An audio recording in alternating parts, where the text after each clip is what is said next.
orchestrating Essendon's come from behind win in the 93 prelim was just another one of my master strokes.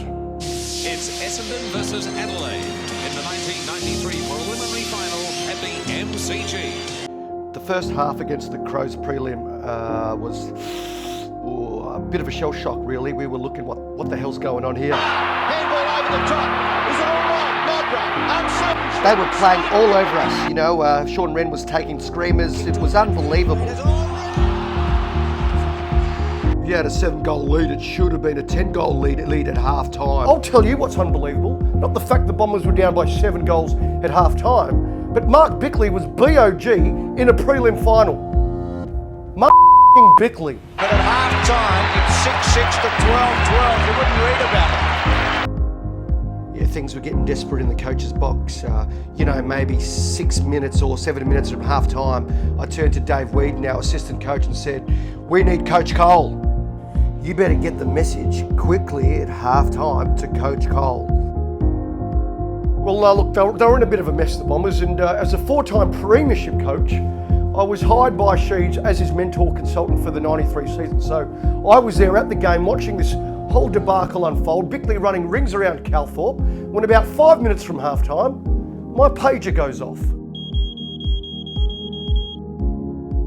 Well, as soon as Sheeds' message came through, I sprung into action. I knew exactly what needed to be done. We had to stop Mark Bickley's influence. And there's really only one way to turn a BOG performance into an absolute stinker, and that's with a few drops of Rene Stink.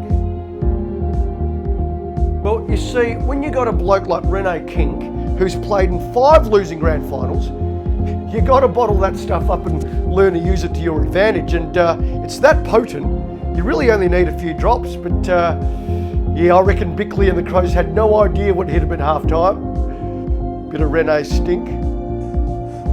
We came in at half time up and about, but I think the other guys would have attested that it was ultimately, Bickley's fart that caused us to capitulate in the second half. Bit of Rene Stink. Graham Corn sort of called us into a tight bunch and was talking to us, and I had a bout of flatulence. It was outrageous. It was a bomb. Bit of Rene Stink. You try and keep a straight face, and even Graham was trying hard to ignore it, but no one could.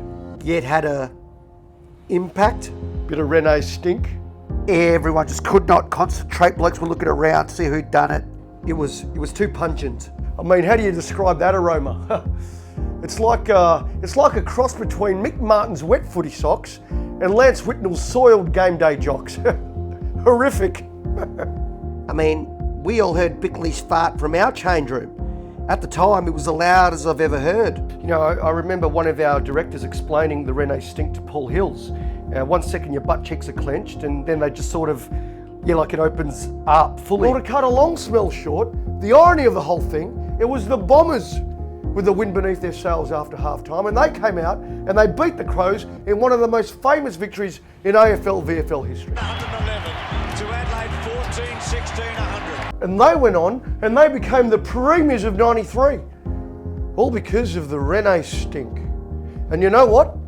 I always carry a bottle in my pocket, and my services are always available to the highest bidder, so Chris Scott and Chris Fagan, you know how to reach me.